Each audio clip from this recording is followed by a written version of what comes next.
और परीक्षित जी तैसी बेबिटिया भरे धूरा में कपड़ा तैयार खड़ी काहे पिताजी आए रहे हुए। मैया सती ने जिद की। मैया सती ने कहा कि मेरी 15 बहनें और हैं, वो मेरे बहन बहनों ही आए होंगे, मेरे सारे रिश्तेदार इकट्ठे होंगे, मेरे घर में यज्ञ है, मैं जरूर जाऊंगी। भोले बाबा ने कहा जाना भी चाहिए, लेकिन जहां निमंत्रण ना आए वहां नहीं जाना चाहिए। फिर भी मैया सती ने कहा कि 4 जगह बिना बुलाए चला जाना चाहिए। कहां कहां? जदपि मित्र के यहाँ प्रभु भगवान की कथा में बिना बुलाए चला जाना चाहिए।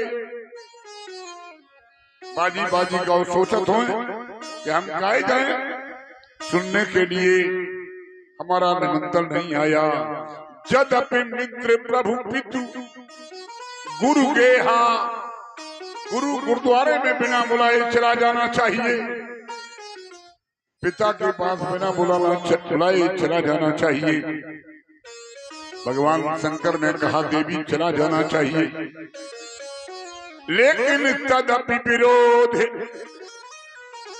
तदप माने फिर भी अगर वहां कोई विरोध मानता हो तो कतई नहीं जाना चाहिए। मैया सती ने भोले बाबा से कहा जब हमारी तुम्हारी मंडप के नीचे भौरें पड़ रही थी तो पंडित जी ने 7 वचन भरवाए थे।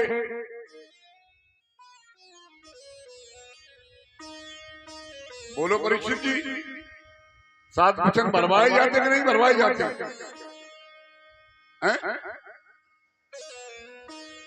याद नहीं तो कोई बात नहीं, लेकिन 7 वचन भरवाए जाते हैं। तब कन्या पामांग आती है पति के, और जिनकी शादी हुई वो बताओ एक भी वचन याद है कि नहीं? घर में झगड़ा काई न हो जब एक वचन नहीं याद।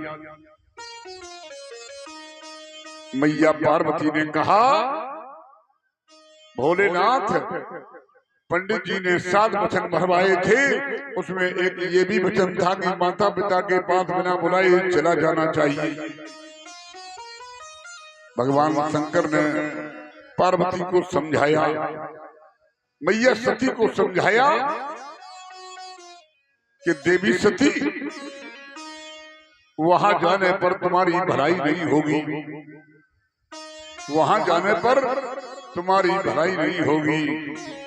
भगवान शंकर मन में सोचने लगे तुलसी जस भवता पिता तैसी मिले सहाय, आपन आवन ताहि पर ताहि तहां ले जाए।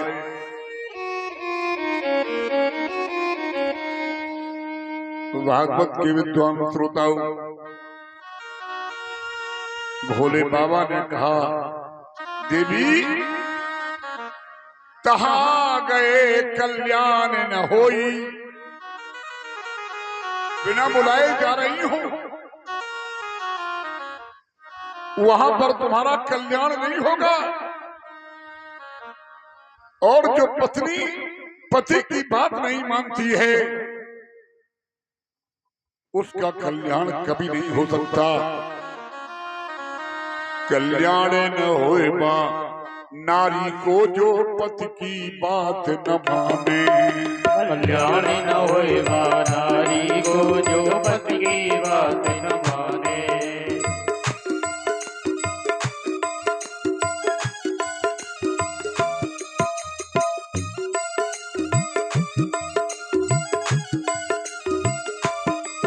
कल्याण न होए बा नारी को जो पति की बात न माने, कल्याण न होएगा नारी को जो पति की बात न माने।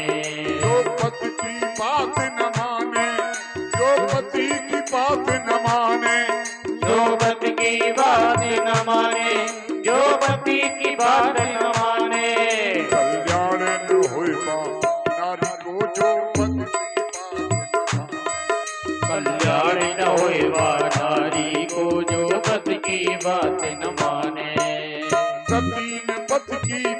न मानी, सती ने पति की बात न मानी, सती ने पति की बात न मानी, सती ने पति की बात न मानी। राम को जांचन चली सयानी, राम को जांचन चली सयानी। धर लो जय हो। धर लो जनक दुलारी को जो पति की बात न माने, रूप धर लो जनक दुलारी को जो पति की बात न माने। कल्याण न होए वा नारी को जो पति की बात न माने।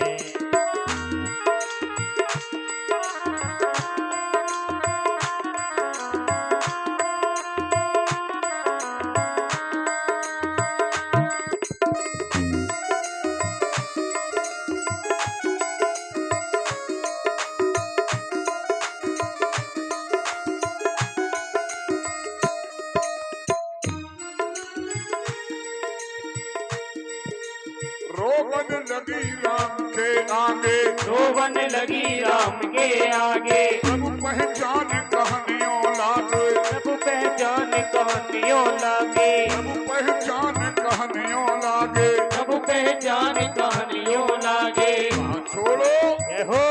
कहाँ छोड़ो है त्रिपुरारी को जो पति की बात न माने, कहाँ छोड़ो है त्रिपुरारी को जो पति की बात न माने। कल्याण न होए वा नारी को जो पति की बात न माने। कल्याण न होए वा नारी को जो पति की बात न माने। जय हो।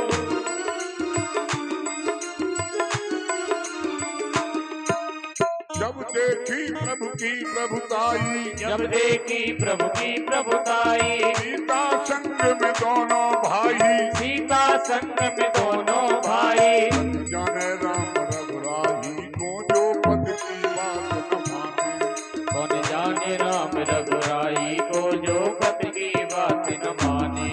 कल्याण न होए वा नारी को जो पति की बात न माने। हरि बोल।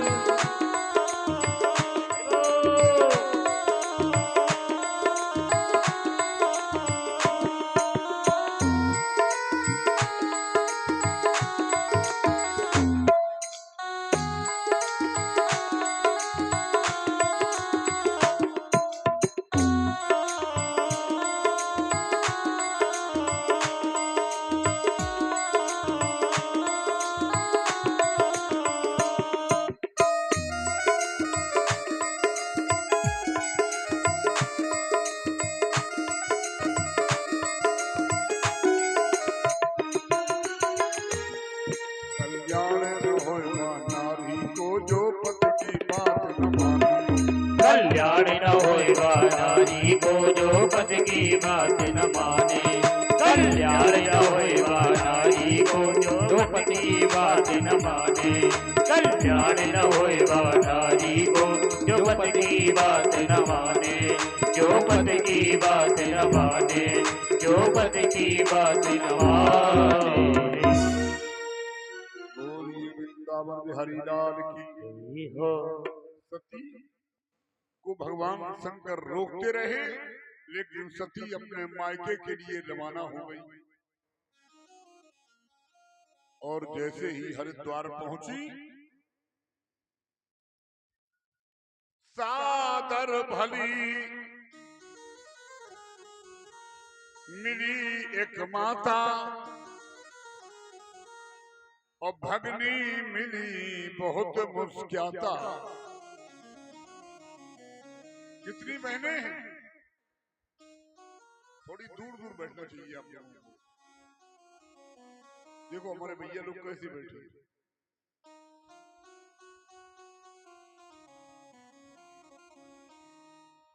15 बहनें सती की और हैं।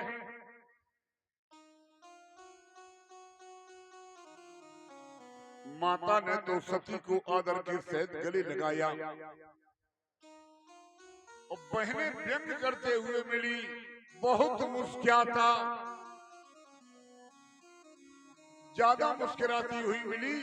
बहनों ने बड़े बड़े तीखे व्यंग किए सती से। कहा बहन तुम अब आए पाई, तुम्हें तो 8 दिन पहले आएबो चाहिए। बोलो, तुम्हारा कोई न्योता न करे और तुम किसी तरीके से पहुंच जाओ और वहां के लोग कहें कि तुम अब आए पाई, तुम्हें तो 8 दिन पहले आएबो चाहिए। एक तो तुम्हारा न्योता नहीं। एक बहन ने बड़ा तीखा व्यक्त किया। बहन ने कहा, हाय जी, तुम्हें शर्म नहीं आई कि पिताजी ने न्योता नहीं भेजो, तुम तो चली आई। एक बहन ने और तीखा व्यक्त किया।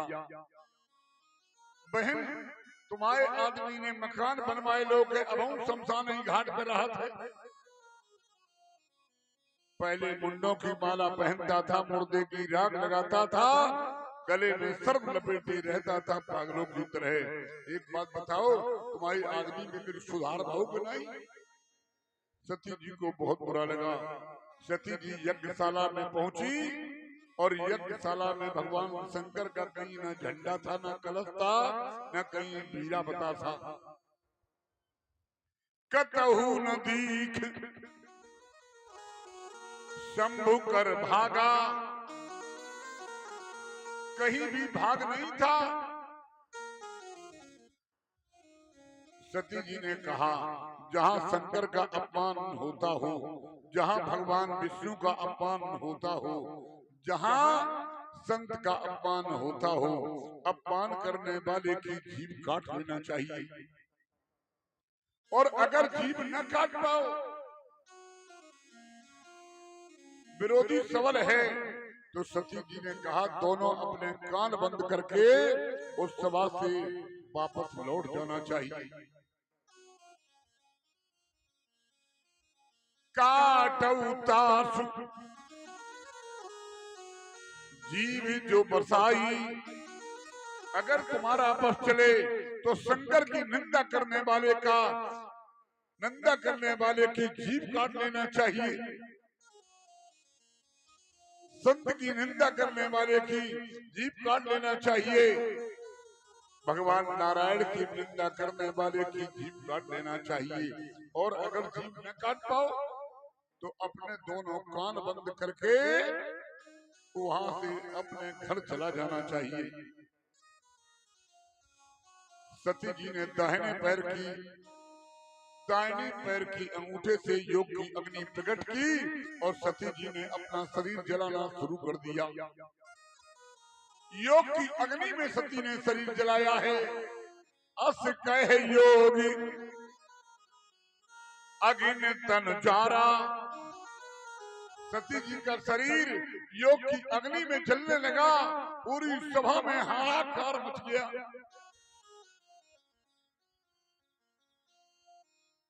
पूरी सभा में विद्वानों हाहाकार मच गया।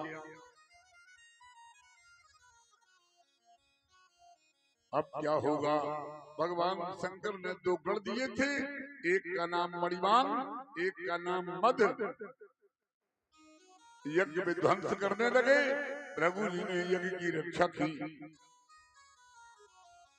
सती ने के प्राण निकलने वाले थे तो सती जी ने राम जी से प्रार्थना की और राम जी से कहा, हे प्रभु, मेरा जहां भी जन्म हो मुझे दोबारा भोले बाबा की अर्धांगिनी बनाना। क्या कहा? मेरा जहां भी जन्म हो मुझे दोबारा भोले बाबा की पत्नी बनाना। राम जी ने कहा, सती चिंता न करो, मैं तुम्हें दोबारा दक्ष की बेटी बनाऊंगा और भगवान शंकर की पत्नी बनाऊंगा। सती ने कहा, प्रभु ऐसा न करना, मुझे दोबारा दक्ष की बेटी न बनाना, क्योंकि जिस पिता के द्वारा मेरे पति का अपमान हुआ हो मुझे दोबारा उसकी बेटी नहीं बनना। ध्यान देना, बड़े बड़े पहाड़ हरिद्वार में हैं। सती ने कहा कि इस पर्वत से पैदा कर देना। जो सामने पर्वत दिखाई पड़ रहा, इस पर्वत से पैदा कर देना, ये मुझे मंजूर है, लेकिन दोबारा मुझे दक्ष की बेटी न बनाना। गोस्वामी जी ने कहा, ते ही कारण सती पर्वत से पैदा क्यों की गई? ते ही कारण, इसी कारण से हिमगिरी ग्रह जाई, जन्मी पार्वती तन पाई। पर्वत से पैदा हुई इसलिए उनका नाम क्या पड़ा? पर्वत से पैदा होने के कारण उनका नाम पड़ा पार्वती।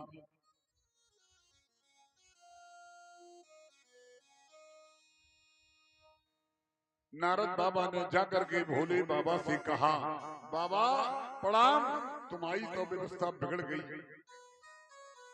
भोले बाबा को पता ही नहीं था कि क्या हो गया। नारद पहुंचे, नारद बाबा ने कहा, बाबा व्यवस्था बिगड़ गई तुम्हारी। भोले बाबा ने कहा, जब से तुम्हारी महतारी अपने मायके चली गई तब से हमारी व्यवस्था बिगड़ गई। और ध्यान देना, पत्नी अगर मायके चली जाए तो ईमानदारी से बताओ, पति 3-3 दिन घर में झाड़ू नहीं लगा, और झाड़ू अगर लगाएगा तो हर कोने में कचरा लगा देगा। भरता तो कभी कचरा नहीं, कभी इस कोने में और कभी उस कोने में। भोले बाबा ने कहा, नारद मेरी व्यवस्था बिगड़ गई जब से तुम्हारी मातारी मायके चली गई। नारद बाबा ने कहा, प्रभु भोलेनाथ, मातारी मायके नहीं गई, मातारी तो बिल्कुल ऊपर चली गई। भवो भवान्या निधनम प्रजापतेर सत्कृतायाम अवगम्य नारदात। भगवान शंकर को क्रोध आया, जटा को धरती पर पटका, वीर रुद्र पैदा कर दिया। तम किम करोमीथ गृणन्तुमाहि वृद्धांजलि भगवान भूतनाथा दक्षम सयज्ञम जय मद्दटानाम तुंगली रुद्र भंटाम सकोवे। वीरभद्र को पैदा किया, उसके 3 नेत्र थे, असंख्य गणों को साथ में भेजा, उसने यज्ञ में ध्वंस कर दिया और दक्ष का सिर काट करके हवन कुंड में डाल दिया। और जिन यज्ञों में घी की आहुतियां दी जा रही थी, भगवान के भूत प्रेतों ने, भोले बाबा के सेवकों ने, भूत प्रेतों ने उन यज्ञ कुंडों में मलमूत्र त्याग दिया। भूत छाड़े हुए लंका कर रहे हैं। जहां घी की आहुतियां दी जा रही थी, जहां धूप होमी जा रही थी, उनमें महाराज मलमूत्र त्याग कर दिया। यज्ञ में ध्वंस हुआ। देवता महात्मा ब्रह्मा के पास पहुंचे, सारे देवताओं और महात्माओं पर मार पड़ी। भोले बाबा को मनाया गया, भगवान विष्णु भी गए और बताया गया पार्वती का जन्म हो गया है। पार्वती ने नारद के कहने पर 4100 वर्ष से कुछ अधिक तपस्या की और उनका उसी समय नाम रखा है, नाम उमा अंबिका भवानी।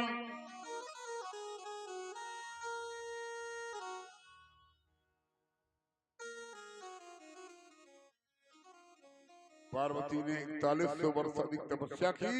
इधर भगवान शंकर और राम जी से कह करके चले गए समाधि में। और जब कामदेव ने समाधि तोड़ी तो कामदेव को जला करके राख कर दिया। सब ऋषियों ने जाकर के पार्वती की परीक्षा ली।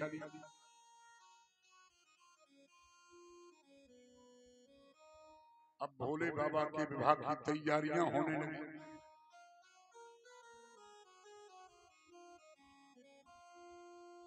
भोले बाबा के विवाह की तैयारियां होने लगी।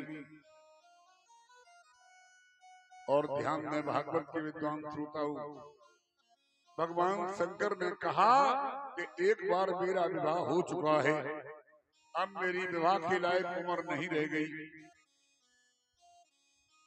और विवाह कब तक करना चाहिए। विवाह की चाह उठे जो मन में,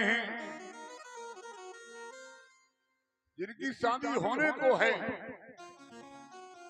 हो चुकी वो नहीं, जिनकी शादी होने वाली वो बहुत ध्यान से सुने। विवाह की चाह उठे जो मन में, तो 18, 20, 25 लोग कीजिए। शादी की एक उम्र होती है।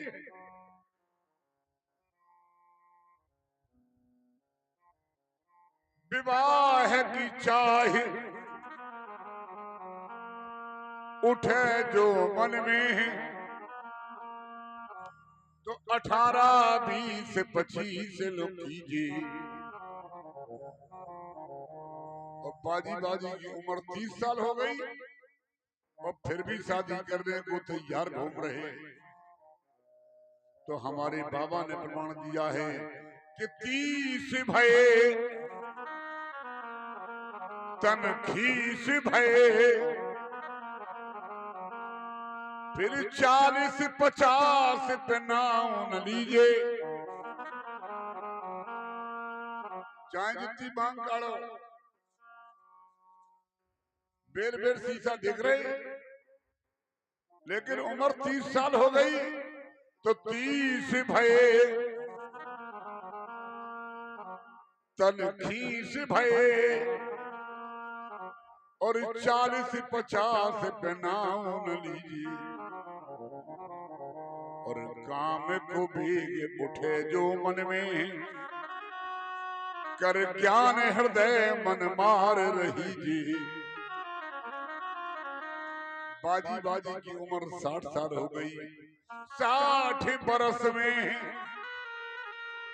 कहूं जी ललचावे है, तो फिर उतार के जूती चांद पुजीजी। बोले बाबा ने कहा विवाह के लायक थी, मेरी उम्र नहीं रह गई। पार्वती की परीक्षा ली गई, बताया गया कि भगवान शंकर ने कामदेव को जला दिया है, अब तुम्हारी शादी कैसे होगी। मैया पार्वती कहने लगी सप्तऋषियों से कि तुम्हारी जान काम अब जा रहा का, अब लग शंभो रहे सब कारा। जाने